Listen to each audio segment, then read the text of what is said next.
તો આ તરફ ભાવનગરમાં સાંસદ ખેલ મહોત્સવનું આયોજન અને 1,40,400 અને ખેલાડીઓએ રજીસ્ટ્રેશન કરાવ્યું છે, જ્યાં 400 દિવ્યાંગ ખેલાડીઓ પણ આ રમતોમાં ભાગ લેશે અને જેમાં ભાવનગર શહેરના 13 ઝોન, ભાવનગર જિલ્લાના 7 તાલુકા ઝોન અને બોટાદ જિલ્લાના 2 તાલુકા ઝોનમાં 16, 17 અને 18ના રોજ ખેલ મહોત્સવ રમાશે।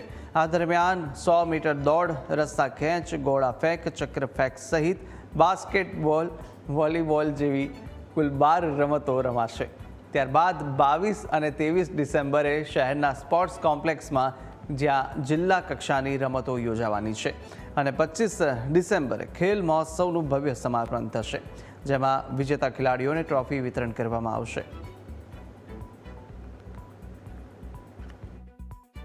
सांसद खेल महोत्सव अंतर्गत 1,78,440 ખેલાડીઓએ રજીસ્ટ્રેશન કરાવ્યું છે। सांसद खेल મહોત્સવની અંદર 501 દિવ્યાંગ ખેલાડીઓએ રજીસ્ટ્રેશન કરાવેલું અને એની અંદર 400 જેટલા દિવ્યાંગ ખેલાડીઓએ 8 કરતાં પણ વધારે રમતો રમી, જેવી કે 100 મીટર દોડ, ચક્ર ફેંક, આમ અનેક રમતો દ્વારા દિવ્યાંગોને આ સાંસદ ખેલ મહોત્સવની અંદર રમાડવામાં આવેલા।